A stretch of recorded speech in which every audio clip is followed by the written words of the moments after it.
लगा। أعوذ بالله من الشيطان الرجيم. بسم الله الرحمن الرحيم. وما منع الناس أن يؤمنوا إذ جاءهم الهدى ويستغفروا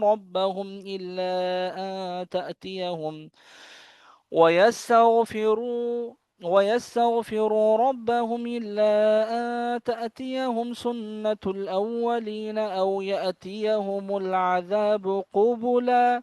وما نرسل المرسلين إلا مبشرين ومنذرين ويجادل الذين كفروا بالباطل ليدحضوا به الحق واتخذوا آياتي وما أنذروا هزوا. ومن أظلم ممن ذكر بآيات ربه فأعرض عنها ونسي ما قدمت يداه. إنا جعلنا على قلوبهم أكنة أن يفقهوه وفي آذانهم وقرا وإن تدعوهم إلى الهدى فلن يهتدوا إذا أبدا. وربك الغفور ذو الرحمة لو يؤاخذهم بما كسبوا لعجل لهم العذاب بل لهم موعد لن يجدوا من دونه موئلا. وتلك القرى أهلكناهم لما ظلموا وجعلنا لمهلكهم موعدا. وإذ قال موسى لفتاه لا أبرح حتى أبلغ مجمع البحرين أو أمضي حقبا. فلما بلغا مجمع بينهما نسيا حوتهما فاتخذ سبيله في البحر سربا. فلما جاوزا قال لفتاه آتنا غداءنا لقد لقينا من سفرنا هذا نصبا.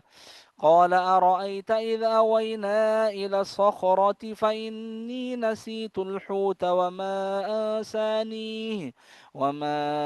أنسانيه إلا الشيطان أن أذكره واتخذ سبيله في البحر عجبا. قال ذلك ما كنا نبغي فارتدا على آثارهما قصصا.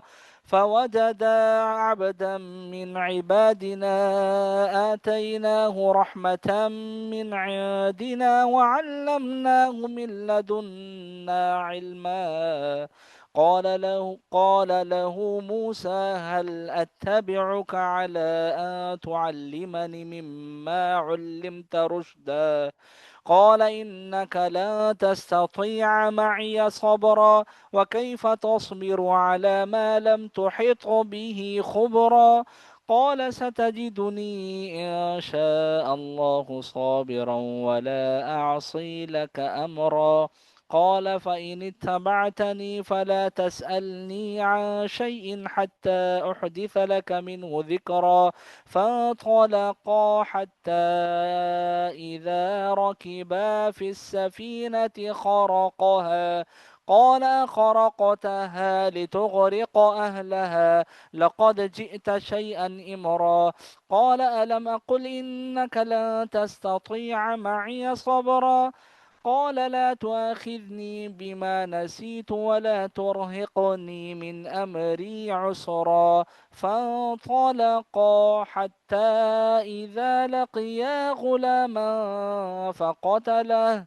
قال أقتلت نفسا زكية بغير نفس لقد جئت شيئا نكرا. काफी है आज के लिए। इनफ। जी छुट्टी करें, सर। ठीक है। इंशाल्लाह सूरत कल मैं सुनता हूँ। ठीक है। ठीक है। अल्लाह। अस्सलाम वालेकुम, अल्लाह हाफिज।